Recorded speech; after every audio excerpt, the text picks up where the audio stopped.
வார இறுதி நாட்களையொட்டி தங்கத்தின் விலை குறைந்தது. ஆபரண தங்கத்தின் விலை சவரனுக்கு 1320 ரூபாய் குறைந்து 90,080 ரூபாய்க்கு விற்பனை.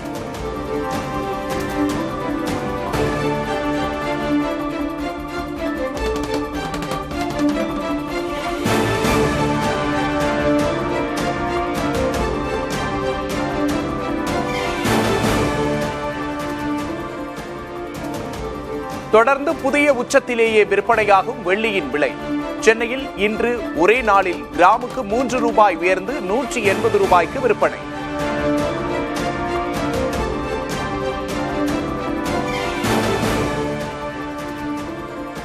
தமிழகத்தில் வரும் 16ஆம் தேதி முதல் 18ஆம் தேதிகளில் வடகிழக்கு பருவமழை தொடங்கும். இந்திய வானிலை ஆய்வு மையம் கணிப்பு.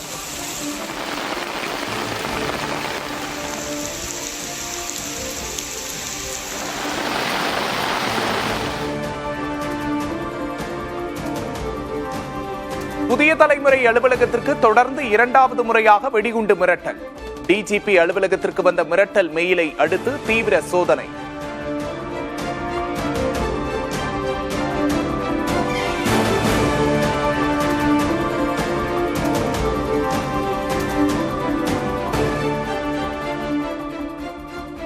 இலங்கை கடற்படையால் சிறைபிடிக்கப்பட்ட மீனவர்கள் படகுகளை விடுவிக்க நடவடிக்கை எடுக்க வலியுறுத்தல்.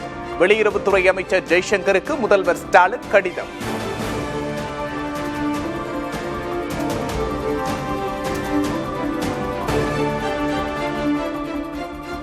ஈரோடு மாவட்டத்தில் இன்று பரப்புரை மேற்கொள்கிறார் அதிமுக பொதுச் செயலாளர் பழனிசாமி. அதிருப்தியில் உள்ள செங்கோட்டையனின் மாவட்டம் என்பதால் அரசியல் களத்தில் பரபரப்பு.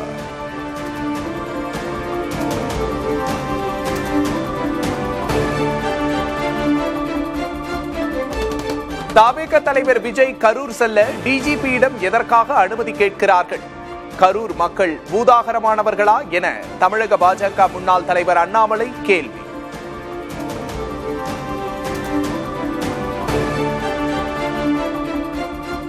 எங்க ஊர் வர்றதுக்கு அனுமதி எதுக்குங்கண்ணா? யாரு வேணாலும் வரலாம் முடியாது. ஏன்னா எங்க ஊருக்கு வர்றது ஏதோ ரொம்ப கஷ்டம்னா அப்ப எங்க ஊர்ல என்ன பூதகரமான மக்கள் இருக்கிறாங்களா?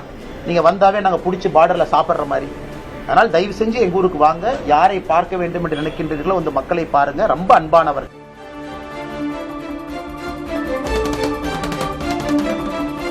கரூர் துயரத்தின் போது ஆம்புலன்ஸ் ஓட்டுநர்களை மிரட்டிய வழக்கு. தவேக சேலம் கிழக்கு மாவட்ட செயலாளர் வெங்கடேஷ் கைது.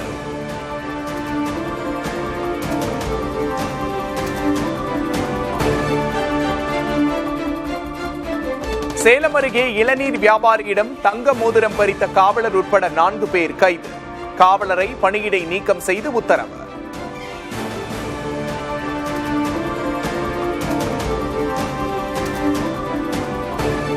சிவகங்கை மாவட்டம் மானாமதுரை வழியாக செல்லும் மதுரை ராமேஸ்வரம் தேசிய நெடுஞ்சாலையில் கொட்டப்பட்ட மருத்துவ கழிவுகள். கடும் துர்நாற்றம் வீசுவதால் மக்கள் அவதி.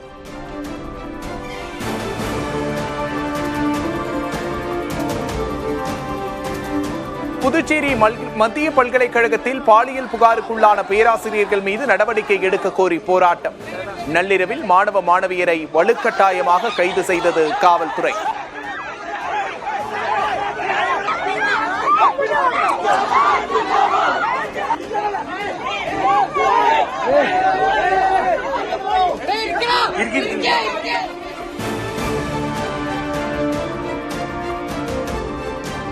வேலூர், ராணிப்பேட்டை ஆகிய மாவட்டங்களில் பெய்த கனமழையால் பொன்னையாற்றில் வெள்ளப்பெருக்கு. கரையோர மக்கள் கவனமுடன் இருக்க எச்சரிக்கை.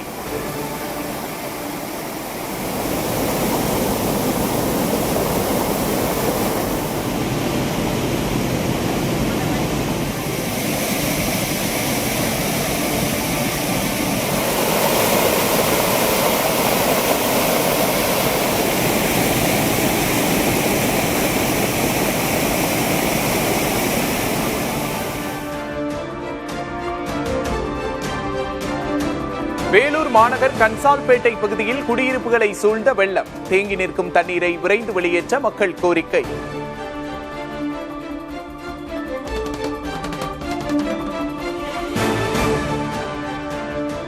இரண்டாவது நாளாக தொடரும் தென்மண்டல எல்பிஜி டேங்கர் லாரி உரிமையாளர்களின் வேலை நிறுத்தம். டெண்டரில் பங்கேற்ற 3500 லாரிகளுக்கும் பணி வழங்க வலியுறுத்தல். அந்த எல்ஓயில் அனைத்து வாகனங்களையும் சேர்க்கும் வரையில் 2017ஆவது ஆண்டு முதல் இருக்கின்ற வாகனங்களை சேர்க்கும் வரையில் காலவரையற்ற வேலைநிறுத்தம் கண்டிப்பாக தொடரும். இதில் எந்தவிதமான ஐயமும் இல்லை.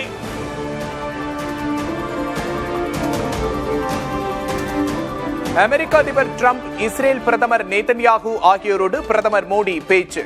காசா அமைதி திட்டத்திற்காக வாழ்த்து தெரிவித்ததோடு இந்தியா துணையாக இருக்கும் என்றும் உறுதி.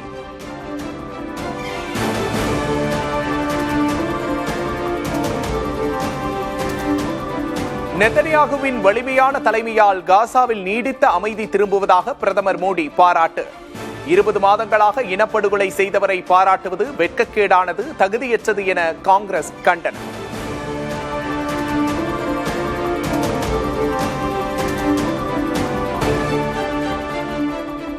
அமைதிக்கான நோபல் பரிசு இன்று அறிவிப்பு.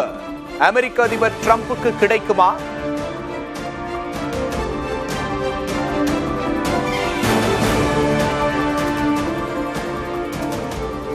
பிலிப்பைன்ஸ் நாட்டில் 7.6 ரிக்டர் அளவில் பயங்கர நிலநடுக்கம். சுனாமி எச்சரிக்கை விடுக்கப்பட்டதால் கடலோர மக்கள் பாதுகாப்பான இடங்களில் தஞ்சம்.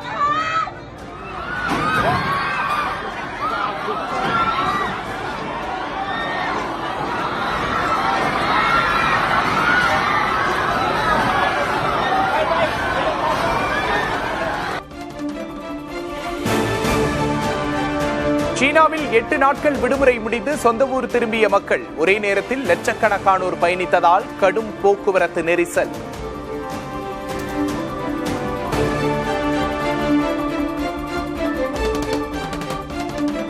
மதுரையில் சர்வதேச தரத்திலான கிரிக்கெட் மைதானத்தை திறந்து வைத்தார் தோனி. மைதானத்தில் வலம் வந்த தோனியை கண்டு ரசிகர்கள் உற்சாகம்.